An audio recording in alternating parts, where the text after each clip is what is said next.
for your weekly dose of pop culture with Kathy and Kenny. Welcome to the show.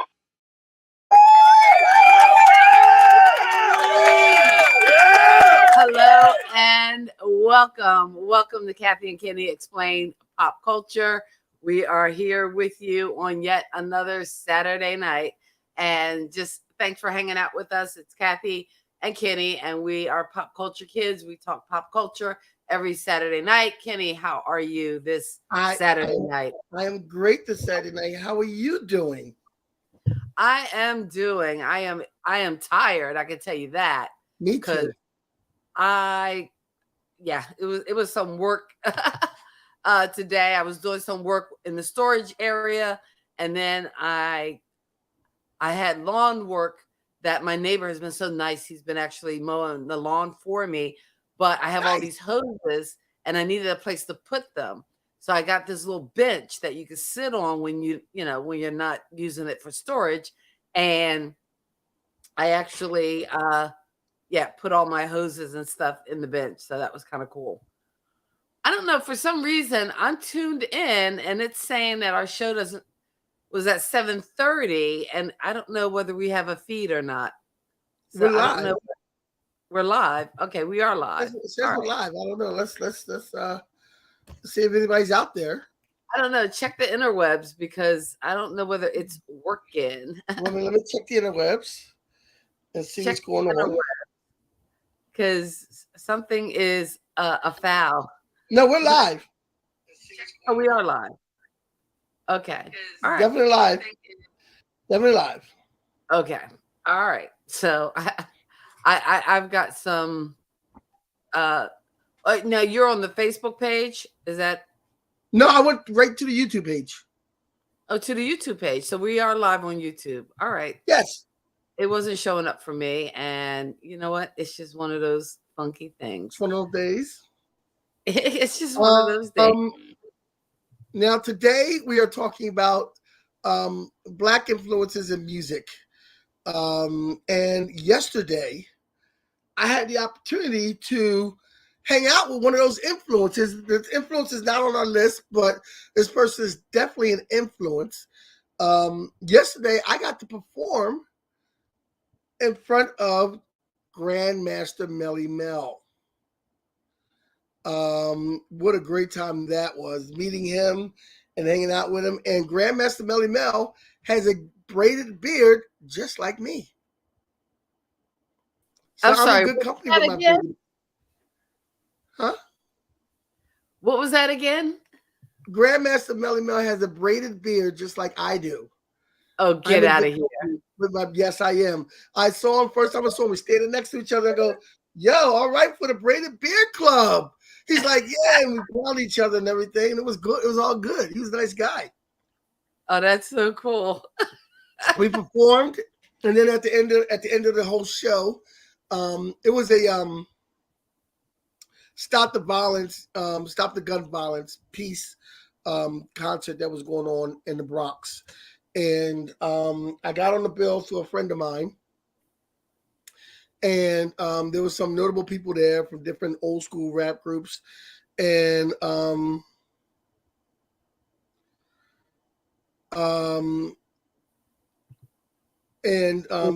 Melly Mel, of course, was there. He did his one thing, like a jungle sultan. He did the message. But yeah, it was a good experience. I got to go on right before him. So, it was nice. It was we were hanging out. I took a picture with him. I sent you the picture. I don't know if you want to show it. Did you send it? Was it a text message or a Facebook? I sent it through the Facebook Messenger. Okay. All right. I can pull it up. It was me, my friend, my old singer from one of my bands, Pamela Grant, calls herself Pam B. She was with me in New York, and she accompanied my spoken word with song behind it. So we performed, and they really liked what we did. And Grandmaster Melly Mel said, hey, man, we're going to be doing this again soon. And I said, let us know. We're in the house. Okay. Let us know. We'll be back. I didn't see the picture. I got a video of you playing bass. Oh no, not that one. Don't play that. Okay. I didn't know whether you wanted me to play that or not.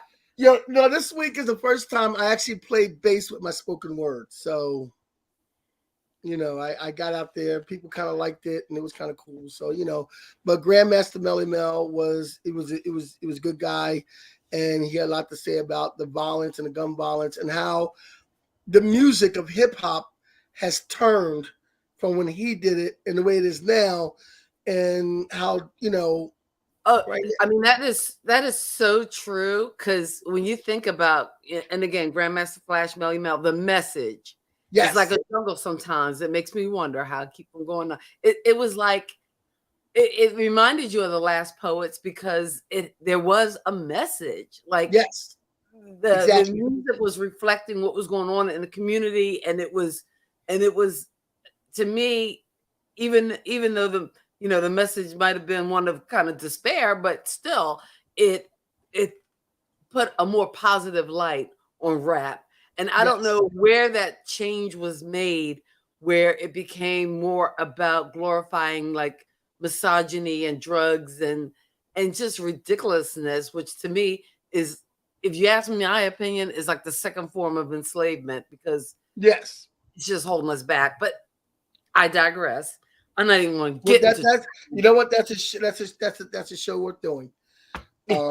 Let's see if we get some But, from rappers and but hip hop again, people. when rap meant something and said Yes. something, and it's weird, because there's certain artists too who, when you look at their music, it might have been about something, but then again.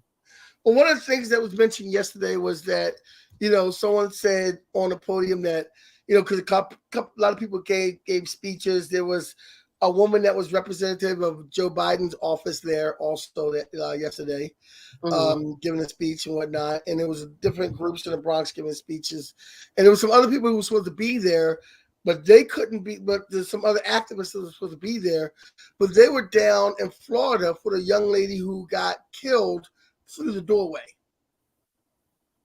Oh, okay. See, and this is how bad I am, because I'm not even aware of this story. Yeah, it's a young black lady who was killed defending her child, and an older white lady shot her through the door.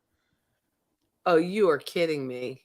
And she's trying to claim stand your ground or self-defense, but it's one of them things. And I don't think they've charged her with manslaughter yet or whatever. I don't know what the deal is. Another act of Klan Karenhood. Yes.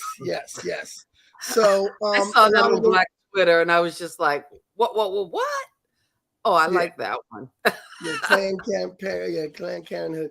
And so, but it was a good event, and it was a nice event, and I would gladly go down to the Bronx again to perform. It was. You don't nice, go down to the Bronx; you go up to the Bronx. Up to the Bronx. Well, I tell you down. what, that New York traffic is no joke. Down to the boogie down Bronx, but no, go ahead. Okay, well, yeah, but I'll tell you what, that New York traffic is no joke getting to the Bronx. Oh no, yeah. I what's sad? 13 years living in New York, I probably could count how many times I went to the Bronx on like one hand. Really? I was not good with the Bronx, but I did go to the botanical gardens there, and they are lovely. Really? Even though I was really close and lived by the ones in Brooklyn, which I visited a lot, but I did go to the Bronx Zoo. And I drove up there, and let me tell you something. Driving up there is like being in a battle. Oh yeah, it's not for the faint of heart. I worry. I don't know whether I would be able to survive New York traffic. I kind of lost my edge down here in North Carolina. I remember I still got my edge. I remember when I first moved down here, and I used to honk at people, and my father was like, "Oh no, you can't do that around here, because these people carry guns in their car." And I'm like, I'm used to New York speed. You gotta move. Come on, keep it. I don't know. It's just something about it. It's kind of weird. I can't really describe it, but I just had an awareness of almost like a 360 camera in my head without having a 360 camera. And that's kind of how you have to drive in New York. So yes, that's exactly how you have to drive in New York. It's kind of like the city itself. I think people either love it or hate it. I had so many people cut in front of me, and you can't be half-hearted about it. Yeah, it was. You know what? You either go with it or you don't. But no, that is truly exciting and worth some hand claps and applause that you got to perform with Grandmaster Flash and yeah, that's Melly Mel, not Flash. Melly Mel. Oh, I'm sorry, Melly Mel. I'm the one that did the Shaka Khan rap "When I Feel for You." nice. And I asked them a very important question. They had a song out back in the day. I'm just glad you're here with me this Saturday because now that you're big time, I'm not big time, but I asked them a very important question that was bothering me for years. And, I gotta. I'm sorry, Kenny. I gotta break the fourth wall because for some reason I'm staring at the microphone instead of the camera. I'm having a moment. It's just been that kind of day. I'm like talking all in the mic and staring at it like. Yeah, are you okay? Are you okay? Not really. Okay. Not really. But no, I asked them a very important question. They had a hit Grandmaster Melly Mel and the Furious Five back after they, dumped Grandmaster Flash, I guess, is Grandmaster Melly Mel and the Furious Five. They had a hit called "We Don't Work for Free." Mm-hmm. And I was talking to him. I said, I got a question. I said, that song, we don't work for free. I love that song. People don't talk about that song enough. He goes, no, you're right. They don't. I said, who's singing on that? He goes, that's the brother. And I forgot what he told me what the brother's name was. It'll come back to me. But he goes, yo, man, that's a good question, man, because nobody really asked about that song. So, we're sitting there chatting. So in other words, he didn't know himself. He knew. He told me. I just forgot because I'm old. Just like he's old, I'm old. I forgot. Okay. Chris somebody. It was Chris somebody. But we'll get back to that. But our list today is the most influential Black people, Black performers and singers and everything in music. And at the top of my list, and I'm not going to spend a lot of time on these guys. Can I ask a question? Because I know, I want to ask this because once you start on your list, you want to roll through them.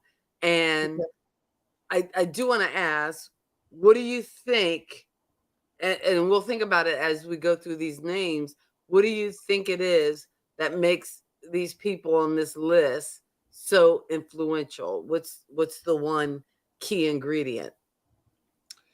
Talent. Mm-hmm. Talent and what they give to the genre, what they give to the art. All the people on my list, I'm looking at them, and it's the outstanding talent. And so it's not. So you're either born with it or they're born with it, and a lot of these people are innovative. It's not the 10,000 hours rule from Malcolm Gladwell that they've spent this time perfecting their craft, or they innately born with this. A lot of these people perfected their craft, but some of these people just have the raw talent and the charisma, and they have a lot of these people have the a lot of people on this list are just like they just have the creativity to be different and come out with something that you go, wait a minute, what is that? So I'm going to start the list off with the Last Poets. Not just because it's a personal hero, that group is a personal hero of mine, but you have the Last Poets, and then you also have people like Gil Scott-Heron. Today, the spoken word community, there's a lot of spoken word. I mean, they even had somebody on America's Got Talent doing spoken word, and it was guys. Hey, Steve, it was guys like the Last Poets and Gil Scott-Heron that kind of brought that out and made it possible for people to be doing spoken word today, not rap, but spoken word. Total big difference. So, and usually in spoken word, and especially like in the case if you ever get a chance to listen to any Last Poets, that Last Poets stuff, giving a message. That's hardcore. Yeah, it's giving a message. It's letting you know like what's going on because that's a poet's job. Like what's going on in society today. What do the people want to hear about? What do the people want to speak about? We are like poets are like the avatars for the community.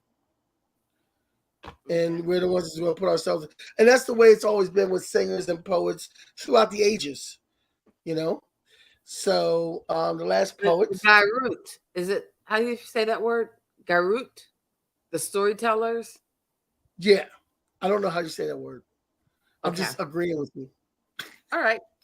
And as it should be, As it should just be. agree with me. Just agree with you. Just let's make everybody's life easier. Always agree with Kathy. Yeah, I always Kathy. agree with Kathy. The next person I have here is Sister Rosetta Tharpe. Oh, you know what's cool? We did a bunch of like 1 minute TikTok style videos for Juneteenth, for the Juneteenth committee, so that people could scan a QR code and watch the video. And one of the people we did a video on was Sister Rosetta Tharpe.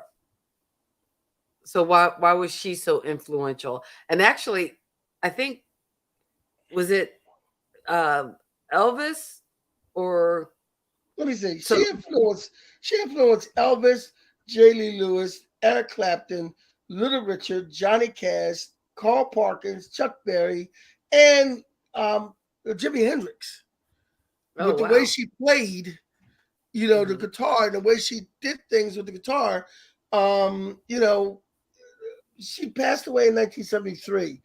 But this is a black woman who did gospel recordings, but the way she played the guitar. And I remember a couple of months ago seeing a video of her playing in front of her audience, and she was dynamic. She was really Wow. dynamic. Now I'm going to go really old school on you. Old school on you.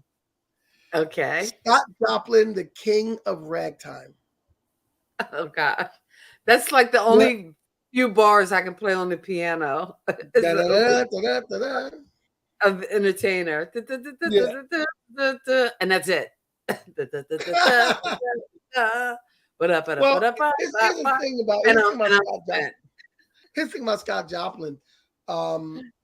Although he was a good composer, a lot of people at the time say he was a mediocre player. Oh, So a lot wow. of things that he composed, like The Entertainer, and there's a classic one that they finally did, the Maple Leaf Rag, which became the genre's first and most influential hit. He could compose these things, but playing them live, he was decent at it, but he wasn't a really good player. He also was one of the composers early on that taught a lot of other ragtime artists how to do their craft. So, next we'll go to the Queen of Soul. Chain. Aretha Franklin. R-E-S-P-E-C-T. Okay. You just left it hanging. I'm like, wait, was that? I forgot how to spell it, and I was hoping you finished that. So R-E-S-P-E-C-T. I missed my cue. I apologize. I was like, Yes. hey, Yes. I was letting you go with it. I mean, you The made thing the list. I'm just here. I had a long. The thing about Aretha, she was the Queen of Soul. And she was one of the people who was able to, and what made her so influential was that she was able to take the gospel sound and make it to R&B. And not only that, her along with Sam Cooke. There were other artists that did that as well, like folks like Sam Cooke and even Ray Charles took a lot of his cadence and a lot of his chords and things from gospel music. And I guess it wasn't until I watched the movie Respect and really got a sense from that movie. And I know my mother's told me about it because she has read, Aretha's autobiography, that how much of a influence she had as far as, creating the sound, not just because I think, especially in that time from the 50s and 60s, a lot of women just showed up to the studio and they pretty much sang whatever was in front of them. But, they're the innovators, the influencers are those people who could kind of craft what was going on behind the scenes as far as with the music, how it's presented, how to make things happen, almost serving in a producer category. And I know she's not on your list, but I would also throw Dinah Washington in that category I had a because feeling you would. she, was not just a voice, although she had a magnificent voice, but she was also uh, producing and working the behind the scenes, and one of the first artists to do so at a time when women didn't do that, and especially Black women didn't do that. Yes. So that should Yes. be noted. What's up, Mr. Flores? Thanks for hanging out with us. We are talking influencers of Black music, and who's next on our list, Kenny? Next, we have, we're going to go back a little bit more again. We're going to go back to Duke Ellington. Now, there's a lot of Black composers, Cab Calloway, but, Duke Ellington was that guy. He was a Duke. He had a very big impact early on in jazz. So you had guys like Cab Calloway and things like that come along and do their thing. So, and think about Duke Ellington, he had a 50-year career span. 50 years in the business. Wow. So Duke Ellington. Everything from the Cotton Club to Janet Jackson's All Right video. Duke Ellington was in that. Oh, that was Cab Calloway. That was Sorry. Cab Calloway. I got the wrong guy. Sorry. Yeah, Cab Calloway. I messed up again. Like I said, it was a long day. I did a lot of work. I was out in the sun way too long. You want to see my tan line? No. Please? No. I need to show somebody my tan line. Oh, you can't even see it. No, you can't. The lights. It's the lights. Oh, well. I'll take a picture next time. Okay. You do that. You take a picture. All right. Next, we'll go to a wop wop blue ball wop bam boom. Tutti Frutti on Rudy. On Rudy. Tutti Frutti on Rudy. You know what? Just as a side note, last week I was at a conference, and they're going over a lot of things, but one of the things to break up the monotony and come back from a break to get everybody re-engaged after lunch, they did like a musical trivia where you had to know not just the artist and song, but you had to know the year. And wow, that's hard because year's hard. Yeah, it was short songs like Born to Run and just really Tiny Dancer. But what was killing us was getting the year right, because that's how you got all your points. But anyway, Tiny Dancer was the 70s though. 72. I actually got that year right. I was like, yeah. Really? Yes. Anyway, who is next on our list of influencers? Well, we just started talking about Little Richard. Little Richard. Oh, yes. King of rock and roll. And, I'm not afraid to tell you that he was an influencer. No, he's not afraid to tell you. Every portrayal of Little Richard in the movies, everybody got on spot on, because when you did the interview, you saw the interviews, he had little names for people. Seemed like he was like a funny and fun guy to be around that had a lot of good stories. And Little Richard didn't pass away till 3 years ago in 2020. But imagine that much knowledge of everybody that he had from the 50s and the 60s and even the 40s. And, he had Jimi Hendrix in his band, along with James Brown. He had, he was one of the people who, started, I believe he had something to do with James Brown getting started off. And he was the originator and the innovator, if you asked Little Richard. But a lot of things you wouldn't have a lot of the rock and roll if it wasn't for Little Richard. Oh, no doubt. And I think what is nice too is that a lot of those rock and roll artists realize that, and they will acknowledge that and give him his props. But again, like you said, during his lifetime, he wasn't afraid to take his props or let you know that he was doing props. Not at all. And we're talking about Black music influencers. If there's one that that we haven't hit on the list yet, put it in the comments, because it'll either be coming up or we will definitely like to talk about it to make sure that we're leaving no stone uncovered. Yes. Next one go to Muddy Waters. If anybody's seen Cadillac Records, the movie Cadillac Records, you would know, have a little back history on Muddy Waters. Muddy Waters was very influential, and this is going to be surprising. And this is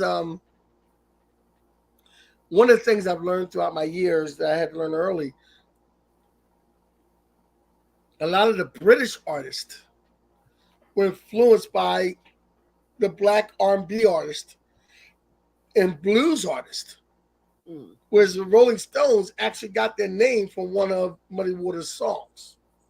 And you have people like Eric Clapton and Led Zeppelin and AC/DC saying that he's the most formative, influence in their lives because, even later in years, Muddy Waters found out that when he thought his career was over in the States, he went over to Europe and England, and they were like, "Oh, Muddy Waters," So it's but when you say blues, yes, you say B.B. King, but you also say Muddy. You say we all say Muddy Waters. All right. And that's going to come first. Yeah. So number 12, which should be number 1 on my list, but I just did this the way it came out. But number 12 is going to be Prince. Oh yes. Influential. And this is why, because this is in my lifetime, and I'm going to tell you that Prince is more influential because he did something in modern time that Jimi Hendrix did in the 60s. He showed us that because we're black, we don't always have to play R&B the stereotypical way. You can add a little rock to it. You could blast on that guitar. You could do certain things. You could be a little different. And Prince was one of those people who made entertainment different, especially with his showmanship and everything. He was one of those people he was one of those people who, and Prince is one of those artists who early on told you that you don't have to be beholden to a label. Get your own publishing rights. Yes. So he was pushing boundaries, not just with the music, but also with the business aspect of it, which I think a lot of people, there are a river of sad stories about people who have been taken advantage of and who have lost the rights to their music and publishing rights and different kind of things. And again, when he went through that period of being not Prince, but the artist formerly known as Prince, or the glyph symbol that he went by for a time, that he was standing his ground, and again, eventually broke free of his contract and was able to make music on his terms. The only bad, not bad, but sad part is, I know with his passing and with, the estate, I guess, being split among his family, I'm sure there will be people, or we'll reach a point where we'll be turning on commercials and just seeing Prince songs used, for commercial, or either released from his vault that, again, it was not his intention to share yet, but hey. But from what I heard from, I think it was Jimmy Jam did an interview and goes, "You don't understand what's in the vault. There's so much stuff in the vault that was never published. That is just like spectacular that he just threw in there." And I for one would like to be somebody just sit there for like as long as I can and just sit back and have somebody give me food and maybe give me a little porta potty right next to me, just so I can just sit there and listen to the vault. That's all I want to do. I just want to listen to the vault. That's all I want to do. So yeah. Give me one dying wish. You give me one dying wish. Your bucket list would be to sit in the Prince vault and listen to all the uncut masters. Yeah, exactly. I hear you. Sign me up. Sign me up for the Prince vault and just let me listen. That sounds like next on our list, is a living legend, is still alive, and Smokey Robinson. Ah, Smokey. Now a lot of okay, Motown was very influential, and yeah, you want to say my favorite Prince song? I was hesitating whether to put that comment up there because I'm like that could take us onto a rabbit Yeah, hole. I got like, so many. Nowhere else. Steve, why'd you pull that trigger? Yeah, Steve, why'd you pull that trigger? I got so many though, Steve. It's kind of hard to narrow it down. And my favorite Prince song would probably be something that no one's ever heard of. So like, hey, he did a song. In the interest of being interesting and again not having people click away, of his most popular works, what is your favorite? Don't go all obscure on me now. Of his most popular works? Yes. Pick one. I don't know. Sexy MF. Oh, okay. Well, when I was in college, I did a radio show and it was called DMSR. So that's one of my favorites: dance, music, sex, romance. Although the title was DMSR, and that's a little obscure. It is. It is. Okay. I'm being a little pretentious, aren't I? Yes. Because my other favorite is "How Come You Don't Call Me Anymore," which isn't necessarily popular, but it is popular because it was the B-side of "When Doves Cry." So you know what's growing on me more, the more that I didn't like as much, but what's growing on me more is "If I Was Your Girlfriend." Scooby Life is with me. DMSR. She knows what I'm talking about. Dance, music. Yeah, that's just women sticking together. She don't really like that. Anyway. So next on is, like I said, was Smokey Robinson. And yeah, Motown was formed by Barry Gordy. Before we move on, because Scooby Life is asking, what is your obscure Prince, favorite Prince song? And for some reason in my head, all I can hear is Starfish and Coffee. But no, that's a song by Prince called "Joint to Joint" is one of my obscure ones that not too many people would know about. And it's on the Emancipation album. There's a lot of songs. The whole Emancipation album is my jam, but there's a song on there called "Joint to Joint," and there's another song on there called "White Mansion." They are great songs that a lot of people haven't heard of. And I'm gonna have to Spotify that tonight then. Yeah, Spotify that tonight. I gotta. Is that a thing? I'm making that a thing. I gotta Spotify that. Anyway, Spotify tonight. So back to Smokey. Barry Gordy formed Motown, and he's innovative for doing that. But a lot of the songs were written by Smokey in those days. So, and Smokey's voice and his demeanor and the way he carried on, it makes him iconic. A lot of people try to sing. And Smokey has done things recently in the last 20 years with other artists like Anderson .Paak and Rick James. We know the thing he did with Rick James like 20, 30 years ago. He's an influencer because he influenced, and this is an 80s callback, the band ABC. When Smokey sings. Yes. Yeah. I hear violins. When Smokey sings, I hear everything. I forget everything. I forget everything. Yeah. So, she's packing her bags and she's spreading her wings. Anyway. So he wrote for the Temptations. He wrote for the Temptations, the Supremes, the Marvelette, Marvin Gaye, and Mary Wells, and other, and other people like that. He's on par with writing songs. He's on par with people like the Beatles and things like that, like with songwriting and things like that. So, Smokey Robinson. Next, Rastaman. We are going to Bob Marley. Don't worry about a thing. Every little thing gonna be all right. Be all right. Yes. Turn your lights down low.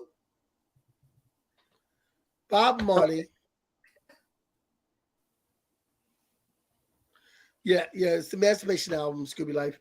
Um, Bob Marley. I guess, in our culture, the American culture, he was one of those people who helped put reggae on the map a little bit more. And he Well, was able to you join know, people together with that. the one band they definitely he was definitely an influence for was the Police, because if you listen to all their songs, they wrote in a very reggae style. I think it's and I don't know music, so forgive me, all you music people out there, but isn't it like a three, like most songs are 4 beats per measure, A but 4/4 reggae, beat. A 4 huh? 4 beat. Four A four 4 beat. 4 beat. Reggae, isn't that 3/4 or Um, I know it's a I different. I'm not sure because I Okay. guess now I'm considered a musician, but I'm not sure. So Oh, so I can't play your bass play. no, you cannot play my bass. Well, actually, it's my bass you're playing, but okay. Yes. I know. So your bass But I'm Bob playing. Marley, and again, I just like the godfather of like reggae. And I know, Peter Tosh, and there are other reggae artists, but as far as having an influence and an impact on even other genres, because I think that's something too. I think a lot of these people that we're talking about, yeah, they influence black music, but I think they also uh their reach expanded, because when some of the people Yes. that we're mentioning are, like you said, the British invasion and different things happened because those folks were listening to this music. and Yes. and I hate to sound like this old person, but some of the music today, it's just not. I haven't found anybody I've been able to connect with. Maybe I'm not listening to enough Yes. music. You are sounding like an old person. I am sounding like an old person. Okay, all Moving right. right along, we're going to go to I'm before Kathy breaks out of Kane and Walker. We are going to go out to we're going to go to our next one, which is Jimi Hendrix. Mm. Jimi Hendrix is influential in a lot of ways because I think without a Jimi Hendrix, you wouldn't have like a Lenny Kravitz.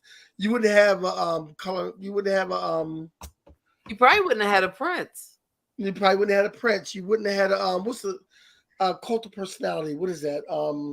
In Living Color. Yeah, Living Color. You wouldn't have a Living Color. No, You yeah, wouldn't have a okay. Lenny Dan was Living Kravitz. Color. You might not have a Whatever happened to them?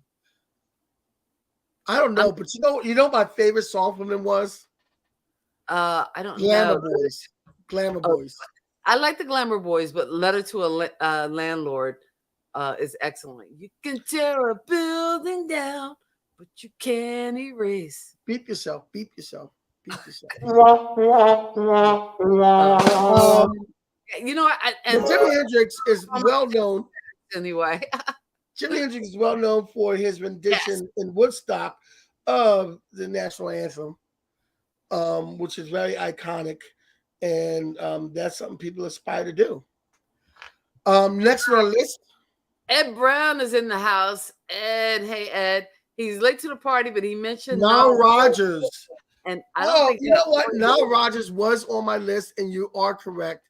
I did not put him on the list, but he was one of the people I passed by because I didn't know if, but yeah, Nile Rodgers is very influential. And the man is still playing music today and influencing people. So say chic, freak out. Oh, sorry. I'm tired. Hey, I was out in the hot 90-degree weather putting hold on a together second. a Hey, big. Ed Brown. Did you see my picture of Grandmaster Melly Mel? You see me hanging out with the Grandmaster Melly Mel, man?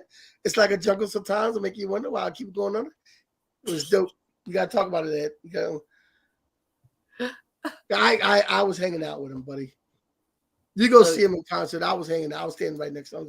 Yo, we both got the braided beard, So anyway, yeah, that was him. That was really him in that picture. You said yes, that was Grandmaster Melly Mel. All right. So next on our list is the legendary Michael Jackson. Of course. You can't do a list of like this sort without doing Michael Jackson being very influential. What's your favorite Michael Jackson song of all I think time? we went over this before. We might have. My favorite Michael Jackson songs are songs with him singing with his brothers, the Jackson 5. And actually, my favorite Jackson I think 5 song, Michael Jackson was it wasn't even Michael singing the lead. singing with the Jackson 5. Oh, that's right. You and your harmonies. I don't know whether if we're just talking solo material though. If we're just talking solo material, because I am love, and that's one of my favorite Jackson songs. But anyway, and that's not even Michael singing lead. I think it's Marlon or somebody like that. Something's in my eye. I apologize, but okay, it's the falling in love. But that's all right. Go ahead, move on with the list. But Michael Jackson, very influential. One of the most influential things that Michael did in his career, as time moved on, MTV became a big thing, and Michael was very influential in making his videos epic. Like you went home because like the new Michael Jackson video was shown at 8 o'clock tonight on MTV. Everybody was home at 8 o'clock watching the new Michael Jackson video. Thriller, Beat It, no matter what like, it was. What Roots was to the 70s, Michael Jackson was to the 80s. But yes. I remember watching Thriller and like, oh yeah. Well, okay, I was a little scared, but I'm a punk. I can't do the scary movies. I'm not like Ed. I'm not tuned in. But I remember, you wanted to be home for those things. Yeah, you wanted to be home to watch those. And then Janet Jackson actually kind of followed her brother's lead in some respects, and she made these great epic videos also. But he would make these videos, Smooth Criminal. He would make these videos that were like movies. And, he was the king of pop. He's that guy who's bigger than the Beatles. This is the guy that walked into a room, like they walked into a concert, and you got people passing out and being escorted out and everything, people crying in his presence. I think later on in life he got a bad rap because of his popularity. I think that I think he might have been a prisoner a little bit of his own fame. Yes, I think he was. He definitely was a prisoner of his own fame. And also, too, might have also suffered at the hands, like, of his family, and that some serious psychological damage was done. Because you got to think about it. Who's going to let, like, the moneymaker, the obvious star go? So you always were blaming Joe Jackson, but I don't think it's all him. Yeah, I think everybody in that family might have been doing a little Michael manipulation to make him stay, but. That is a topic for another. We could do a whole. Yeah, that's a Michael Jackson show. And Scooby Life says that MJ was the first Black artist on MTV in 1983, and I believe that's probably true. And Michael also did a lot. A lot of people in the Black community blame Michael for his skin tone and him changing his skin lighter. But Michael also did a lot of work for the NAACP. Michael did a lot of petitioning for Black music in our time. He did a lot of outspoken things. And some people say that was one of his downfalls because the industry was after him because he was outspoken about Black music artists and Black music and our contribution to the music world. So that's Michael Jackson. The next influential person is P-Funk, Uncut Funk, the bomb. Okay. I was so obsessed with Parliament Funkadelic in like the 7th grade. I just couldn't get enough of that whole album. Make my funk the P-Funk. I want to get. I don't know.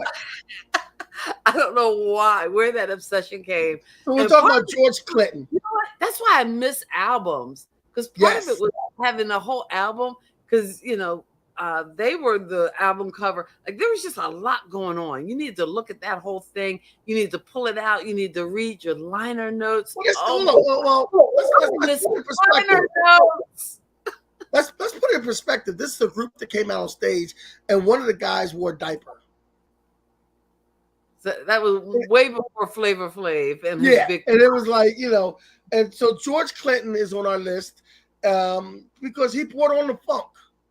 He was one of the guys who brought on the funk. Scooby Life is still a prominent Funkadelic fanatic. Yes. Flashlight. I will never dance. I will never dance. I am Sir Nose devoid of funk. Now that was some good times. November 20th, 1955. What Bo Diddley became the first black performer on the most popular program in American television, the Ed Sullivan Show. The Ed Sullivan Show. Bo Diddley, wow. And November 20th is my birthday, not 1955. But 11 years later, in 66. You could be that old. Oh, I am not that old. I am not that old. I was born in 66. Thank you very little. Next one on this is Grandmaster Flash. Not Grandmaster Melly Mel, but Grandmaster Flash. And the Furious Five. And I guess Grandmaster Flash is on this list because this is like the first, before DJ Jazzy Jeff, this is the first DJ that made a hit. And Grandmaster Flash and the Furious Five were the first hip-hop group to be inducted into the Rock and Roll Hall of Fame. Oh, that's pretty cool. I didn't realize they were. Of course, this guy belongs on the list, Grandmaster Flash. Next, we're going to hit Billie Holiday. And you got to put somebody like Billie Holiday as an influential person in music because that voice. And I don't know if if you saw the movie about Billie Holiday versus the United States of America. I did watch that. Yes. One of the problems she had in life was singing Strange Fruit, which is actually written by a white man. Oh, wow. And she got in trouble for singing the song because they didn't want her to sing a song called Strange Fruit because it's about lynchings and it was against lynchings. Billie Holiday had a very troubled life, as we all know. But her song, Strange Fruit, was greatly connected to the civil rights movement. And, Billie Holiday is an icon that a lot of women fashion their careers after, singing-wise, vocally-wise. Next on our list is, you can't have a list like this without having Marvin Gaye. Oh, gosh, yes. Marvin Gaye. And Marvin Gaye, who, I guess one of his biggest albums is Inner City Blues. Which was very controversial at the time. It was the 70s. He stopped making these happy love songs and things like that. And he wanted to make something a little bit deeper. And when he did that, he made Inner City Blues. And it's so, the album is so popular, it was even mentioned on a superhero movie, Captain America. I knew you were going to work at a superhero. Yes.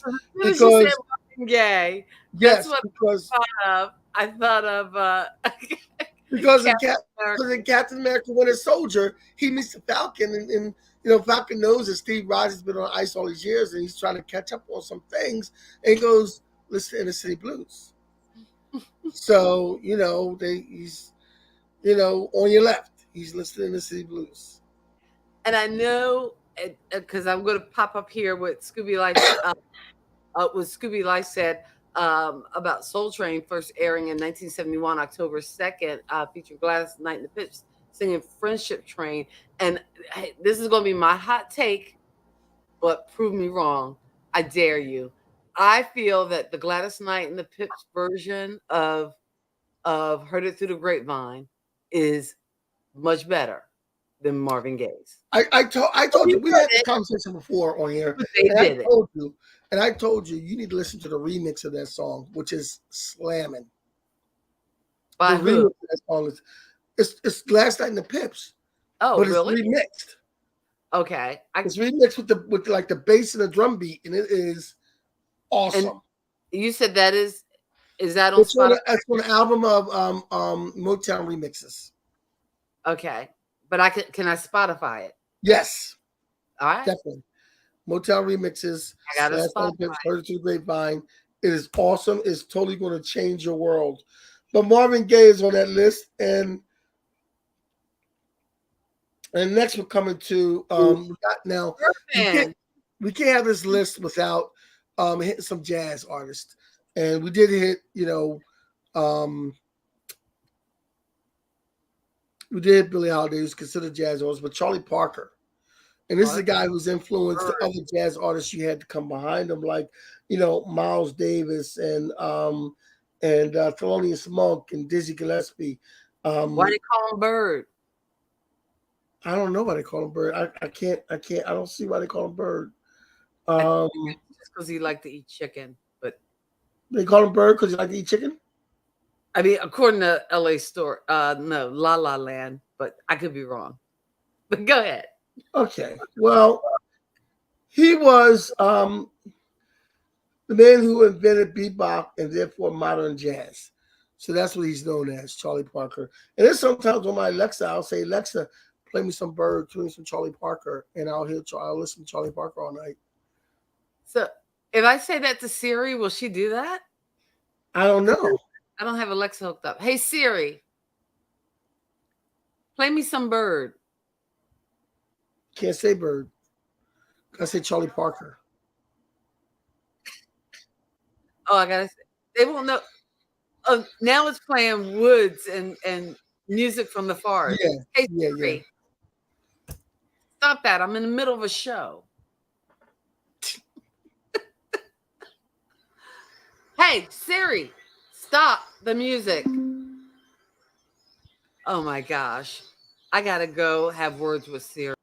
Yes, that's what it says. But next we go on to Big Joe Turner. And Big Joe Turner was he started right. He's known for starting rock and roll. Of course, Little Richard is the architect of rock and roll, but you had to have somebody started out. And Big Joe Turner was I'm sorry, I'm looking at my notes here. But Big Joe Turner was an artist who I believe played guitar and kind of started rock and roll off. He was given a showcase at Carnegie Hall in '38. Big Joe Turner.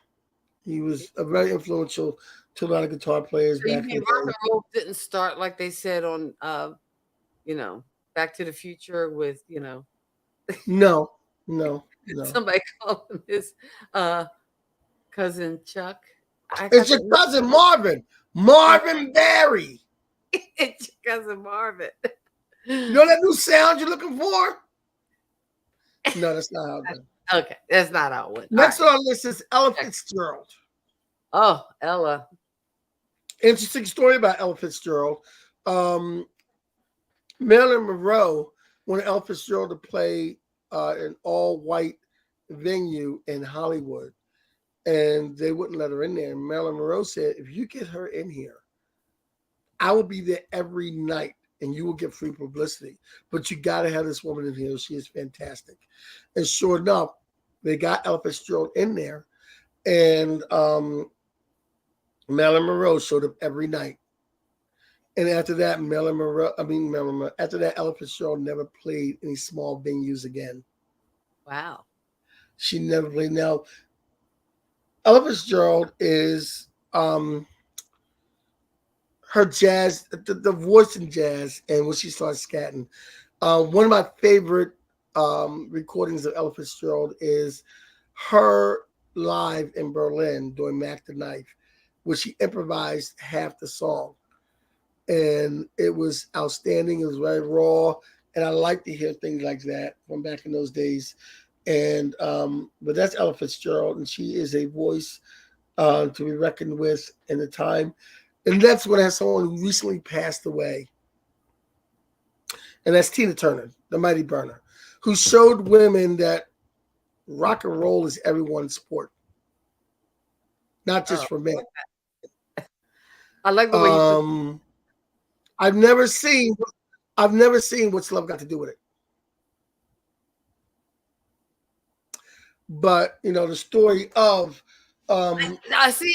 You know what? I need some credit because I didn't say anything about revoking your black card or your pop culture card. I just let that sit there. I just let that sit out there. I know. And float on airwaves. And I appreciate that so much. But Tina Turner is the mighty burner. Every once in a while, you know. I'm Tina just saying. Turner, That's all I'm saying.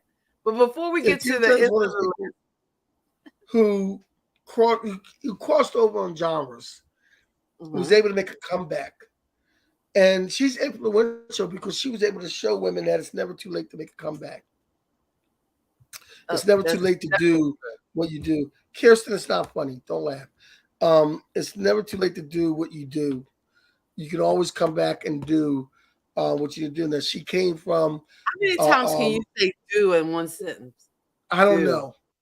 Okay, well, before he does any of those other things that he's going to do, and before we finish our show, we just want to say thank you for hanging out with us on a Saturday night. We do appreciate it, and we really appreciate it if you can hit that thumbs up. Hopefully you're watching us on our YouTube channel, Kathy and Kenny Explain Pop Culture. If not, check that out, subscribe.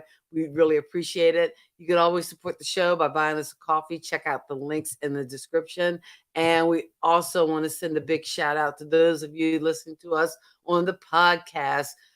Visit our website, kathyandkenny.com, and you can learn more about that and listen to old episodes, as well as our friends Tuesday night tuning in on Indie 101.5, Who's Got Next Radio. We're happy to be a part of that family as well. So again, if we're a part of that family, you guys as our pop culture kids are a part of that family too. We appreciate you. Thank you so much for hanging out with us on a Saturday. All right. We'll wrap it up. We're over time, but we'll wrap it up on this. We did Tina Turner as an influential. Next person, somebody you might not have heard of too much of, but Frankie Knuckles. Frankie Knuckles. Okay, I have no idea who that is. Frankie Knuckles is the godfather of house music. The godfather of house music. Oh, of house music? House music. Okay, so you lost me. I gotta play my old person card now because I had never heard of Frankie Knuckles. But go ahead, talk about him. Well, there's not much to talk about. I mean, he is the godfather of house music. He helped influence the EDM scene as well as other subgenres of electronic music, while also influencing pop acts such as Michael Jackson and Diana Ross. So he kind of helped get that house sound together that we have, because house music is a very big component in music genre today. So there's other people that see. Kirsten knows who Frankie Knuckles is. Okay. Hey, and like there's other people I did not.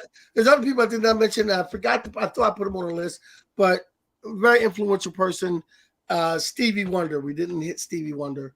Stevie Wonder is very influential. I mean, everybody I think can. I don't think there's a person who hasn't heard of or listened to Songs of the Key of Life. Oh my gosh! I know there might be better albums, interventions. I'm not sure, but Songs in the Key of Life it's kind of legendary. It's kind of legendary. Yeah, that's a classic. That's a classic. Okay, we're over our time, so if you want to play that video, we gotta wrap it up. I'm gonna have to edit the heck out of this before I send it over. If you want to play that video, if you want to play our video for our listeners, and you can edit it out later, you can play the video of me playing the bass guitar. I was trying to download it. I wasn't able to download it. I would have to share screen. Okay. I can share. If you go on my Instagram page, Mr. Kenny KP Walker Jr., or if you go on my Facebook page, Kenny KP Walker Jr., you can see me playing the bass guitar with spoken word. Kirsten is on now. She was there last night to see me do this. Oh, okay. Hold on for a second. Let me find Kirsten was in the house. It's not great. I'm just learning how to play. All right. So we'll kick it off. Oh wait, is this sharing? Okay.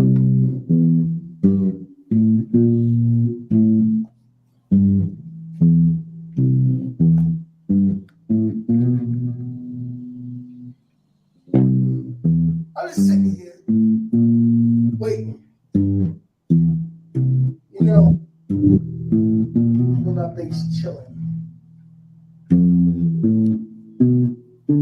I wait from dawn to dusk, year to year. I have no idea what I'm waiting for, but I know I just must. But right now, I think I'm just gonna play my bass and chill.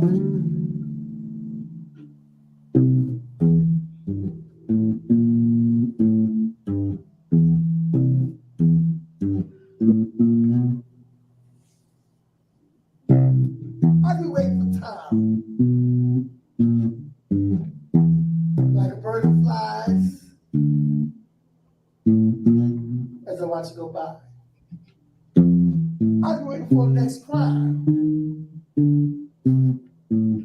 Young body lies, family cries. But right now, I think I'm just gonna play my bass and chill.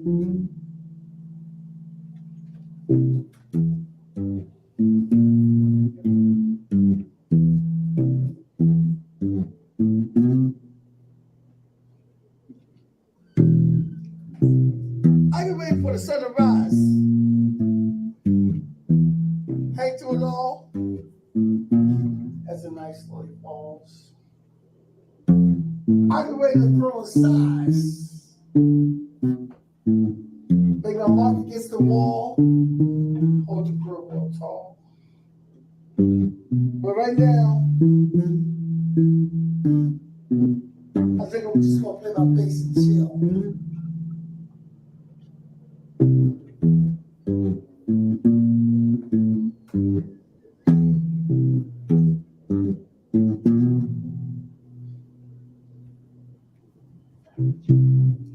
I've been waiting to pass the day. Next song on the radio, turn on the next talk show. I've been waiting to go far away. Climb a mountain of Colorado, take a plane to Puerto Rico. But right now, I think I'll play my bass and chill.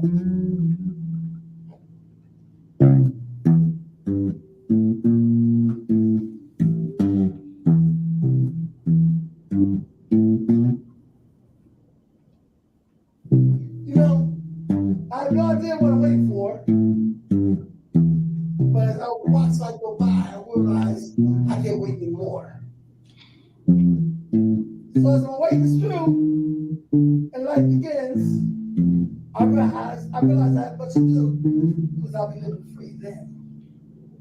But every once in a while,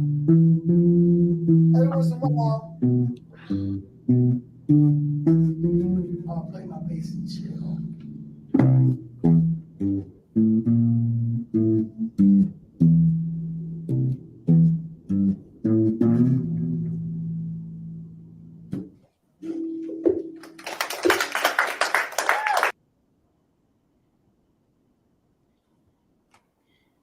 I messed up a few times.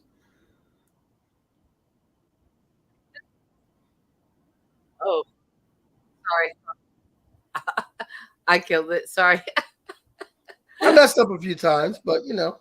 Hey, it only get better. Play your bass and chill. I think the more you just play the riff, and then once you get that so ingrained in your head that you don't have to think about it or look, then you could, worry about doing your delivery. So that's Yeah, cool. yeah. Play bass and chill. Play bass. That's a vibe. Or maybe if you got a little little beatbox in there or something like that plays like a constant beat. Yeah, that'll throw me off. Oh, okay. All right. I'm not gonna mess with it. Oh, all right. We're at the end of the hour anyway. Thank you so much for hanging out with us. It's Kathy and Kitty explaining pop culture. Don't forget to like, comment, subscribe. We appreciate you hanging out with us. And we'll be back next Saturday. I don't know. Are we gonna do franchises? Yeah, we're doing franchises. I feel bad because one of the biggest franchises, and I think I've only seen one movie. So do I have to watch the movie this week? No, I'm not doing all that. Okay. Although I did. You know what? I rewatched Avatar because I wanted to watch the new one, Way of the Water. Although Avatar does not technically qualify, because when we talk about franchises, we need 3 or more. Because 2 is just a sequel.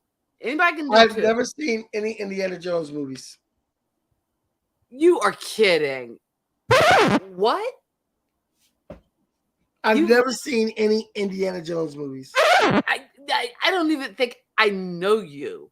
Who are you? Where is my brother? How could you have not seen any?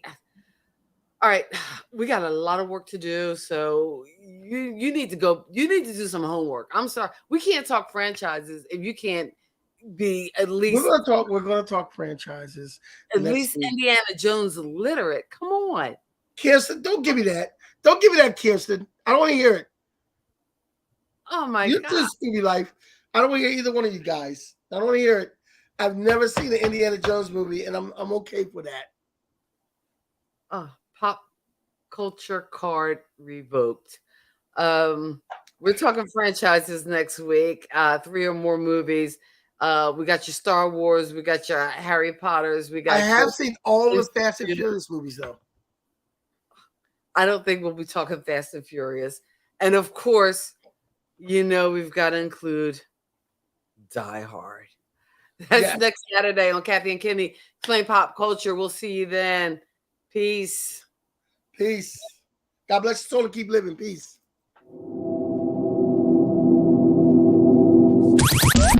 Thank you for geeking out with Kathy and Kenny on Kathy and Kenny Explain Pop Culture.